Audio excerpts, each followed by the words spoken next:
I've always been the responsible one in our family, even though I'm the younger sister.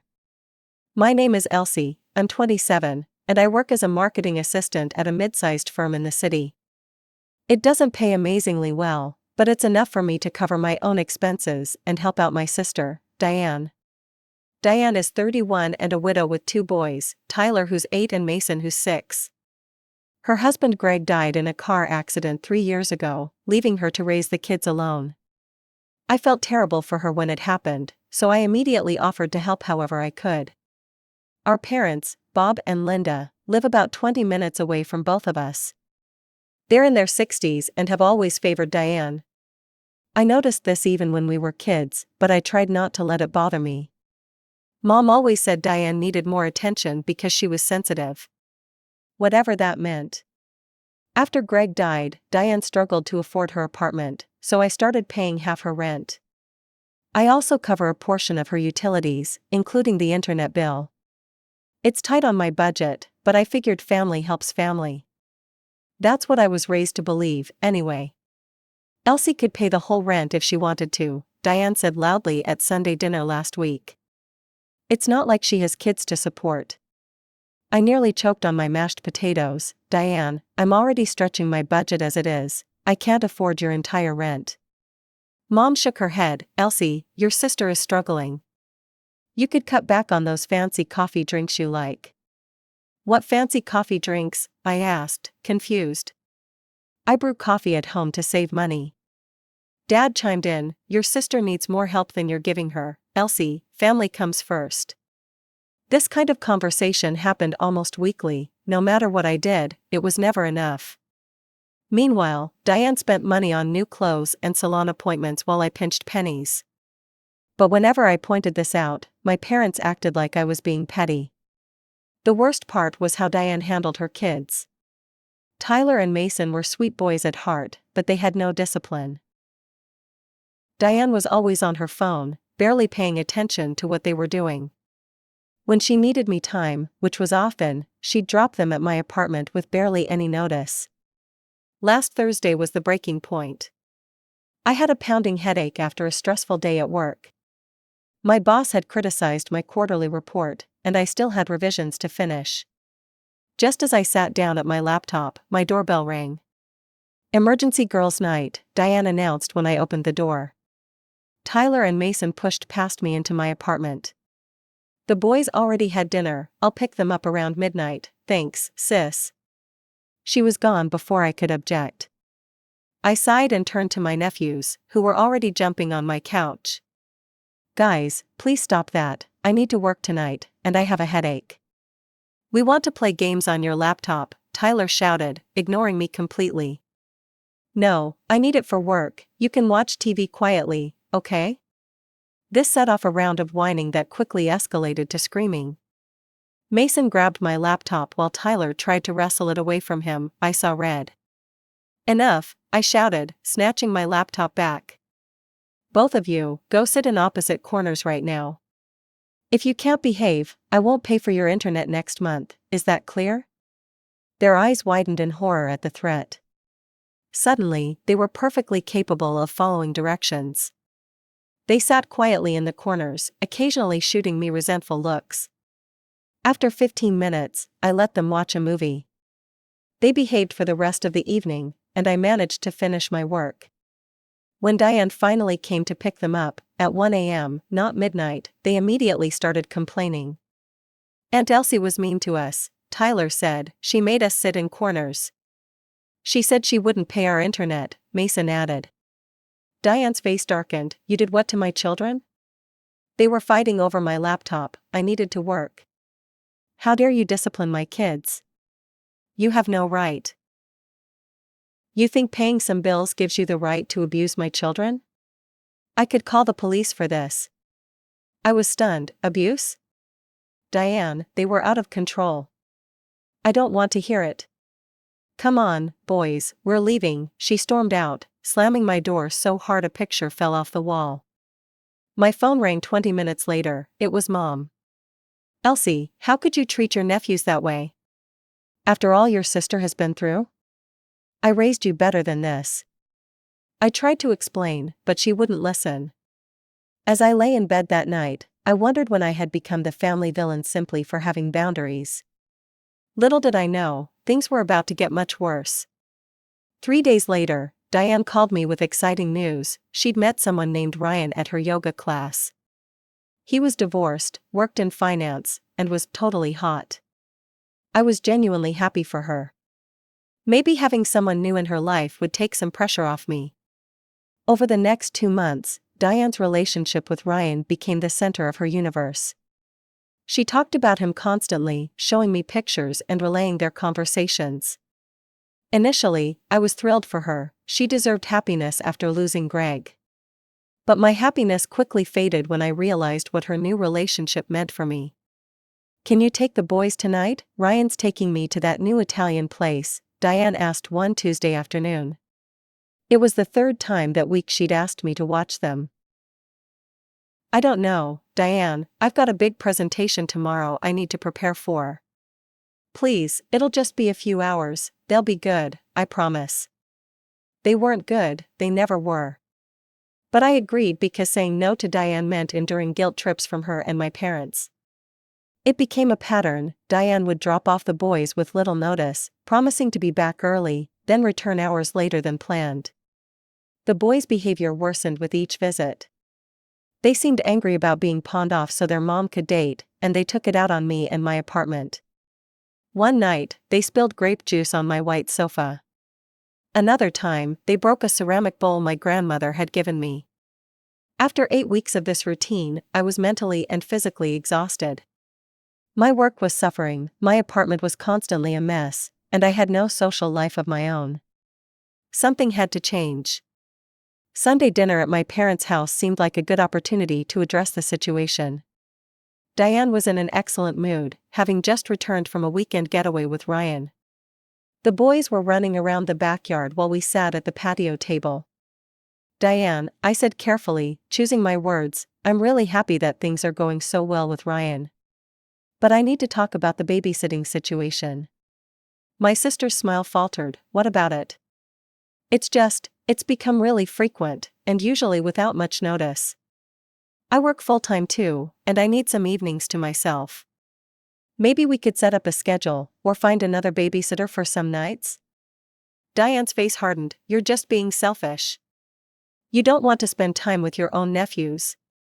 "That's not what I said." "You're jealous," she stood up, pointing her finger at me. "You're jealous that I found someone and you're still single.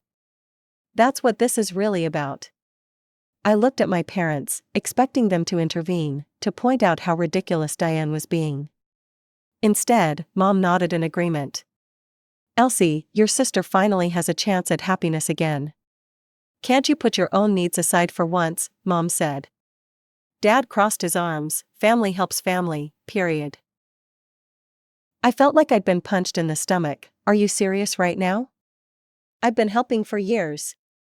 I pay half her rent, part of her bills, and I've watched the boys constantly.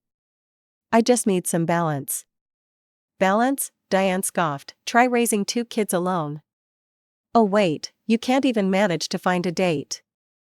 That was the final straw. I stood up, my chair scraping loudly against the deck. "I'm done, find someone else to be your free babysitter," I quit. I walked out, ignoring Diane's screams and my mother's calls to come back.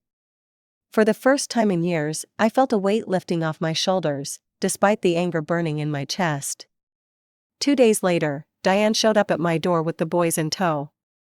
"I have a date with Ryan, it's important." "No," I said simply, blocking the doorway, "I told you I'm done babysitting." Her face contorted with rage. "You can't be serious. The boys are already here, where are they supposed to go?" "That's for you to figure out, you're their mother." She tried to push past me, but I held firm.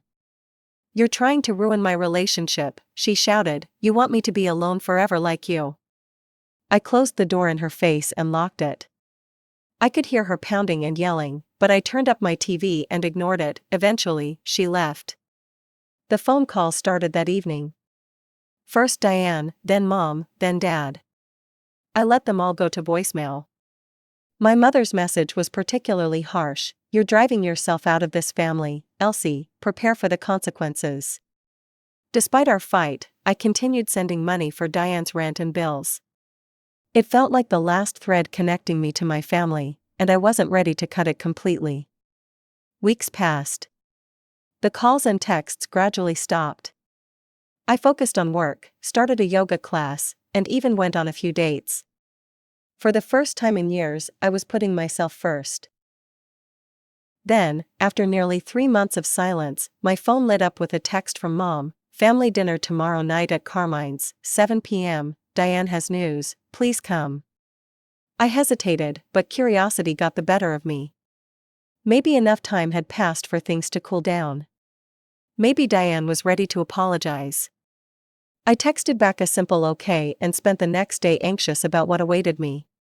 When I arrived at the restaurant, everyone was already seated: Mom, Dad, Diane, Tyler, and Mason running around the tables, and a tall man with dark hair who I assumed was Ryan. He stood and extended his hand when I approached.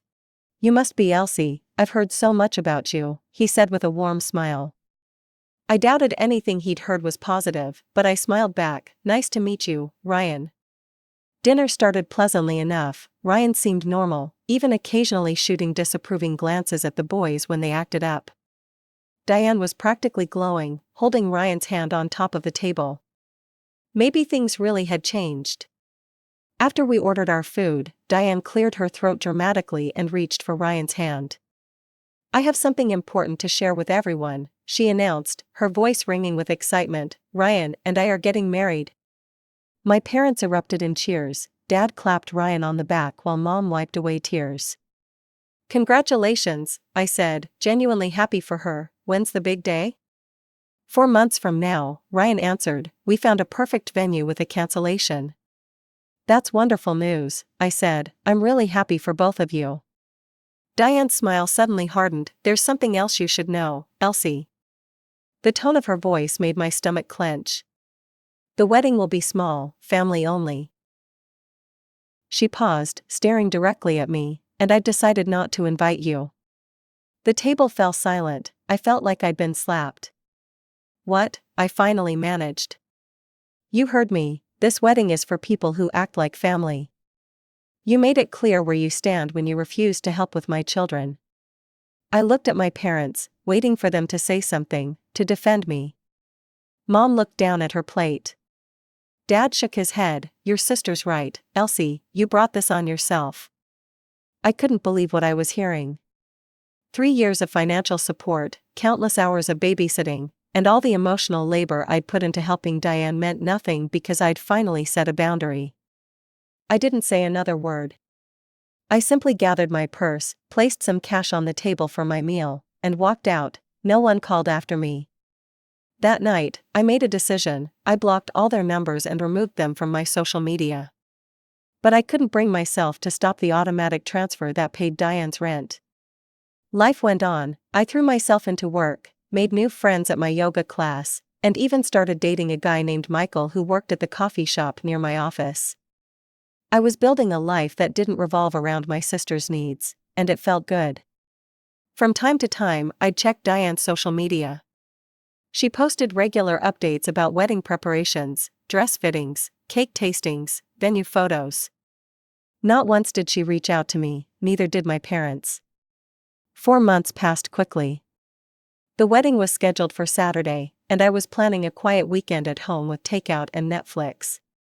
Michael had invited me to a concert, but I declined. As much as I tried to pretend otherwise, I knew I'd be thinking about the wedding all day. Friday evening, I was making dinner when someone knocked on my door.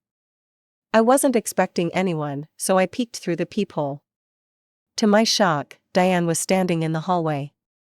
I hesitated before opening the door. "Diane? What are you doing here?"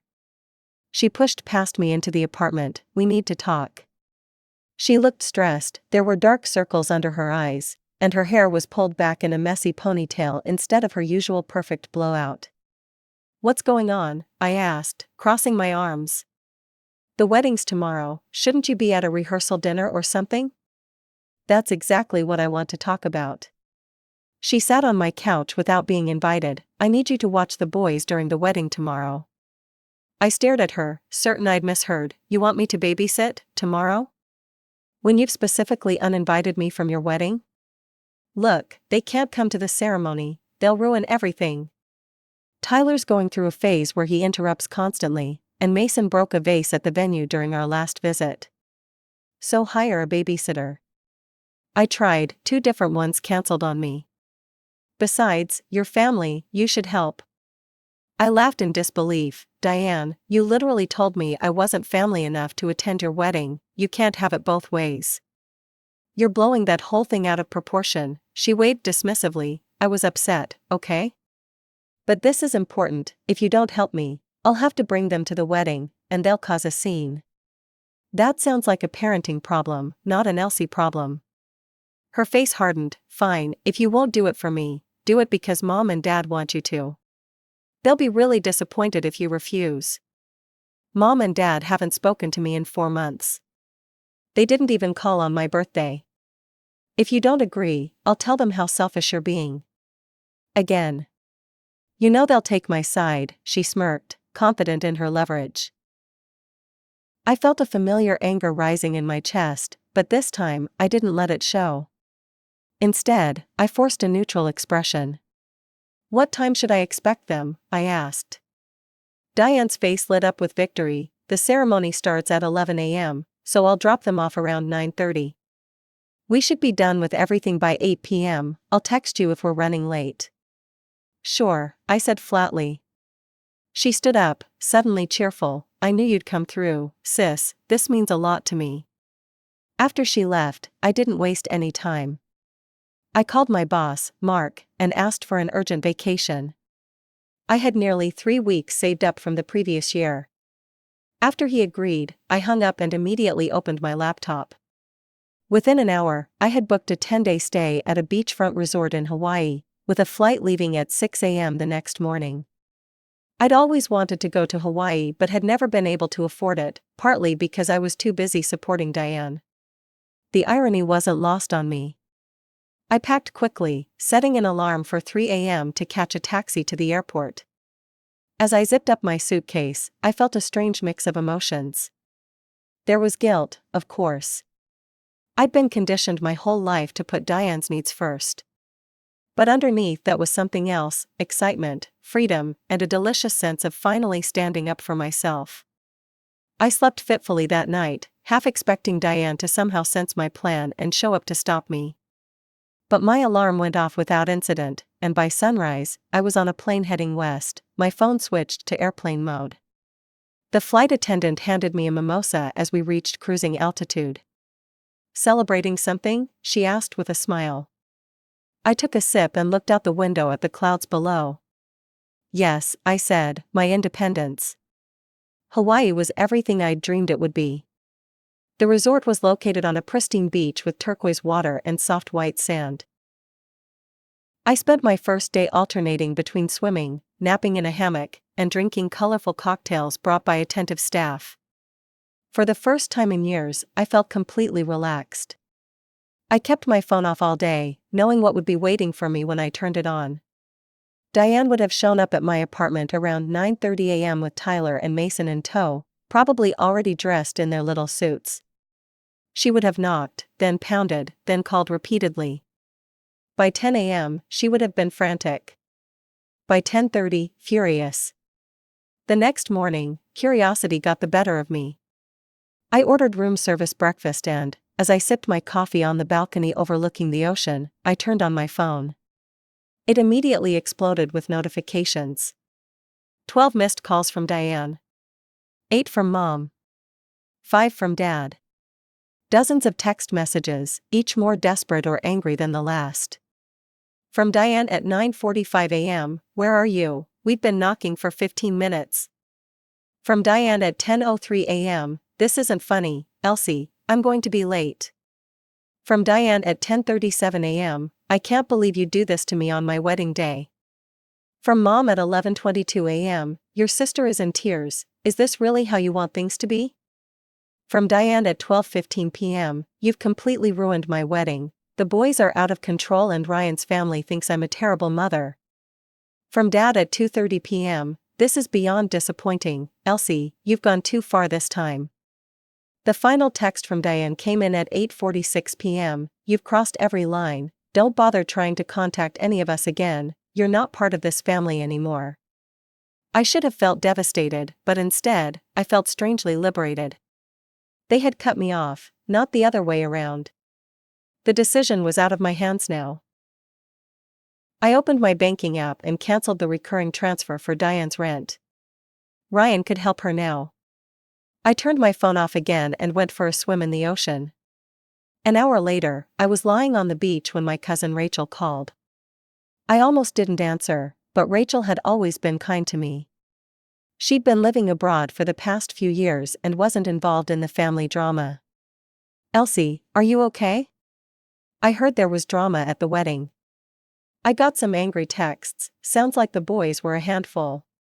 That's an understatement, Rachel said. Diane had to bring them since you weren't there to babysit.